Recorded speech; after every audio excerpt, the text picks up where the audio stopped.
இயேசு கிறிஸ்துவின் நாமத்தினால அவங்களை வாழ்த்துகிறேன். இந்த நாளிலும் அநேக பேர் நம்மளை சுற்றி ஒருவேளை கேட்டுட்டு இருக்கிற நீங்களாக இருக்கலாம். எல்லாரும் ஒரு ப்ராப்ளத்தில் இல்லைன்னா ஒரு சம்திங்கில் நம்ம மாட்டி சிக்கி அதுலேருந்து வெளியே வர முடியாமல் இருக்கிற சூழ்நிலைகள் நம்ம அநேக பேருக்கு இருக்குது.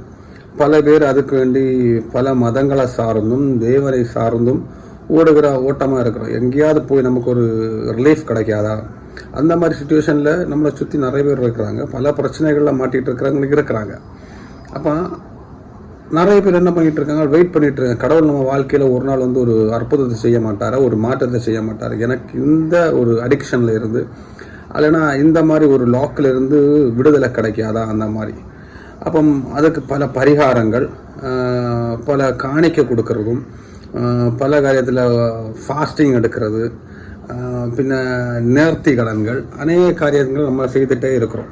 ஆனால் அதில் எல்லாம் பார்த்தீங்கன்னா ஒரு மாற்றம் கிடைக்குதான்னு பார்த்தா ரொம்ப கஷ்டமாக இருக்குது. நிறைய பேருக்கு மாற்றம் கிடைக்காதவங்க ஸ்டில் நோ இருக்கிறாங்க. இனியும் அது ஸ்பிரிச்சுவல் லெவல்லையாக இருக்கட்டும், வேர்ல்டு லெவல்லையாக இருக்கட்டும், சரீரத்தில் இருக்கிற பலவீனங்களாக இருக்கலாம், ஃபினான்ஷியல் ஸ்டேட்டஸாக இருக்கலாம், அல்ல மென்டலி இருக்கிற ப்ரெஷர்ஸாக இருக்கும். எல்லாத்துலேயும் இந்த மாதிரி இஷ்யூஸ் இருக்க தான் செய்யுது. ஆனால் இதில் ரொம்ப லெகுவாக ஒரு மாற்றத்தை நம்மளால் வாழ்க்கையில் உணர முடியும். அப்போ அதுக்குள்ள வசனம் தான் நான் இன்னைக்கு சொல்ல வர்றேன். அது it's a very simple thing.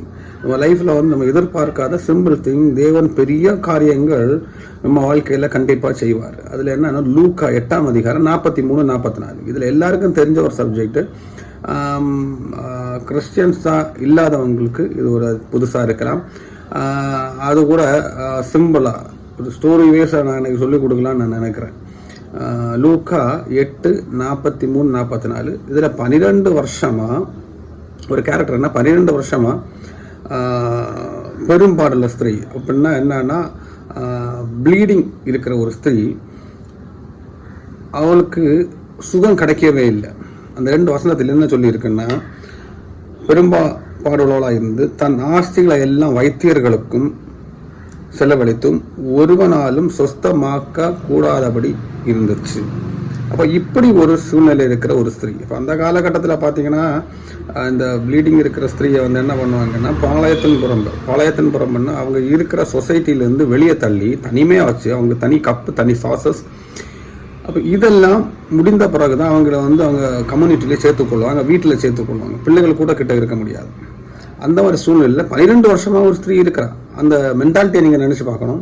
இதில் என்ன கொடுமைன்னா, அவள்கிட்ட இருக்கிற எல்லா காசையும் ஹாஸ்பிட்டாலிட்டிக்கு செலவழிச்சாச்சு, வைத்தியர்களுக்கு செலவழிச்சாச்சு. இன்னும் நிறைய காரியத்தில் நான் என்ன பண்ணுறேன்னா, கடவுள்கிட்ட வேண்டி இருப்பா, அதே காரியம் நேர்த்தி கடன் எடுத்துருக்கலாம். எல்லா காரியம் செய்த பிறகும் ஒரு விடுதலை கிடைக்காம இருக்கிற ஒரு அனுபவம். இப்படி இருக்கிற சூழ்நிலையில் அவள் என்ன பண்ணுறா, இயேசு கிறிஸ்துவ வருகிறான்னு தெரிஞ்சிச்சு. அதுக்கு அடுத்த வசனம், அவருக்கு பின்னாக அவருடைய வஸ்திரத்தின் ஓரத்தை தொட்டால் உடனே அவளுடைய பெரும்பாடு நின்று போயிட்டு. இப்போ இயேசு கிறிஸ்து அந்த அதிகாரத்தை மேலே பார்த்தீங்கன்னா இயேசு கிறிஸ்து வருகிற ஒரு வழி. அந்த இடத்துல இயேசு கிறிஸ்து வருகிறான்னு அறிந்து பயங்கர ஜனக்கூட்டம் இருந்துச்சு. அந்த ஜனக்கூட்டத்துக்கு மத்தியில் தனிமையாக ஒழித்து போய் அந்த வஸ்திரத்துக்கு ஓரத்தை அவன் என்ன பண்ணா, தொட்ட மாத்திரத்தில் அவருக்கு பெரும்பாடு என்ன ஆகிட்டான், நின்றுச்சான். அப்போ இதில் கடவுள் அவளை தேடி வருகிற அனுபவத்தை பார்த்தா அப்படி கிடையாது. நம்ம வாழ்க்கையிலையும் இது போல கஷ்டப்பட்டுட்டு இருக்கிற அநேக பேர் இருக்கிறாங்க. அது மனசளவுலையாக இருக்கட்டும், சரீர அளவுலையாக இருக்கட்டும், வேர்ல்ட்லையாக இருக்கட்டும், ஸ்பிரிச்சுவல் லைஃப்லையும் சரிதான். நம்ம பாவத்திலிருந்து விடுபடுறதுக்கு ஒரு வழி தெரியாமல் அங்கலாய்த்து கொண்டிருக்கிற ஒரு அனுபவம். நம்ம செய்கிற தப்புகள், தெரிந்தும் தெரியாமல் செய்கிற தப்புகள், இதை யார்கிட்ட சொல்லலாம், அநேக தப்புகள் செய்தாச்சு. கடவுளுக்கு விருப்பமில்லாத காரியங்களும் செய்து, பாவத்துக்கு மேலே பாவம் செய்து, குற்றுணர்வு உள்ளவளாக நிறைய பேர் இருக்கலாம். பல வருடங்களாக இருக்கலாம். யார்கிட்ட நான் இதுக்கு மன்னிப்பு கிடைக்கும், அந்த மாதிரி விஷயத்தில் ஓடிட்டு இருக்கலாம். ஆனால் இதை நான் இன்னைக்கு என்ன சொல்கிறேன்னா, நம்ம எவ்வளோதான் செய்திருக்கிறோம், என்னதான் இருந்தாலும் எப்படி கிடைக்கும் ஓடிட்டு இருக்கிற நேரம் இயேசு கிறிஸ்து அந்த வழியாக போகிறார் என்று அவள் அறிந்தாள். நம்ம வாழ்க்கையில் நம்மளை சுற்றி இயேசு கிறிஸ்துவை குறித்துள்ள மெசேஜஸும் இயேசு கிறிஸ்துவை குறித்துள்ள காரியங்கள் நம்ம அறிந்து கொண்டே இருக்கிறோம். சேனல் மூலியமாக இருந்து கொண்டிருக்கிறோம்.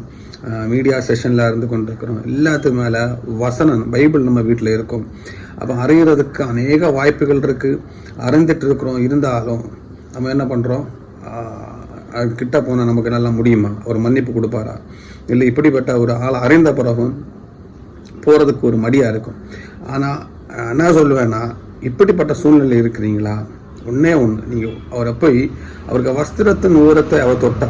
இந்த வஸ்திரத்தின் ஓரம்னு சொல்கிறதுக்கு ஒரு அநேக வியாக்கியானம் இருக்கும். ஆனால் இன்னைக்கு நான் சொல்கிறது என்னன்னா, ஒரு சிம்பிள் வே, அவருக்கு நேரில் பேச வேண்டாம், அவருக்கு சரீரத்தை போய் தொடரணும்னு இல்லை, அவருக்கு முன்னாடி நிற்கணும்னு இல்லை, எங்கேயாவது ஒளிஞ்சு குறுகி வெளியே வர முடியாமல் இருக்கிற ஒரு சூழ்நிலையில் நம்ம இருதம் இருக்கா, அவருக்கு வஸ்திரத்தின் ஓரத்தைனா அவரை கொஞ்சம் டேஸ்ட் பண்ணி பாருங்க, அவ்வளோ, அவரை கொஞ்சம் அறிஞ்சுக்கோங்க.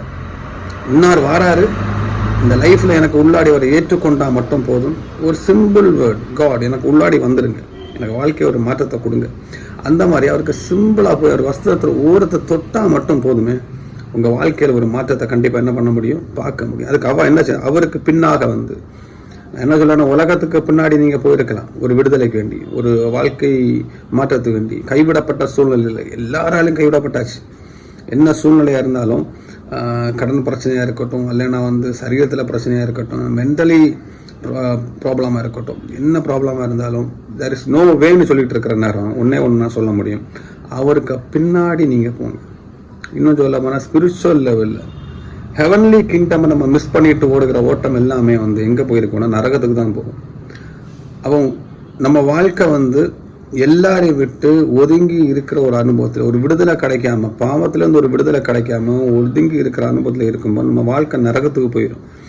அப்பேற்பட்ட ஒரு விடுதலைக்கு கொடுக்கறதுக்கு யார் இருக்கானா, இயேசு கிறிஸ்து தான் இருக்கிறார். அவருக்கு பின்னாடி மட்டும் நீங்கள் வாங்க, வசனத்தின் பிரகாரம் வசனத்துக்கு பின்னாடி நீங்கள் வாங்க. அவருக்கு வசனத்தின் பின்னாடி வந்து அவரை ஓரத்தில் வந்து தொடுங்க. இன்னும் ஆழமாக சொல்லமானா சபைக்குள்ளே போங்க, சபையில் போய் வசனத்தை அறிந்து கொள்ளுங்க, இயேசு கிறிஸ்துவ அறிந்து கொள்ளுங்க. அவருக்கு வஸ்திரத்தின் ஓரத்தை தொட்ட மாத்திரத்தில் அவளுக்கு சரீரத்தில் என்னாச்சா, ஒரு விடுதலை உணர்ந்தாள். நம்ம வாழ்க்கையிலையும் இயேசு கிறிஸ்து நீங்கள் தொட்டால் மாத்திரம் போதும், அல்ல அவரை அறிந்து கொள்ளுங்க. அவரை சொந்த ரட்சகரை ஏற்றெடுத்தீங்கன்னா உங்களுக்கு பிரச்சனைகளுக்கு ஒரு வழி கண்டிப்பாக அதில் என்ன ஆகுமா, பிறக்கும்.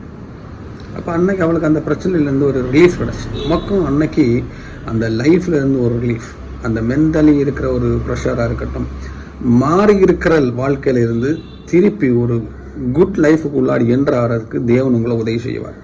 இந்த நாளிலும் இயேசு கிறிஸ்துவை ஏற்றுக்கொள்ளுங்க, அவரை அறிந்து கொள்ளுங்க, நம்ம லைஃப்பில் ஒரு மாற்றத்தை பெற்றுக்கொள்ளுங்க. ஆமென்.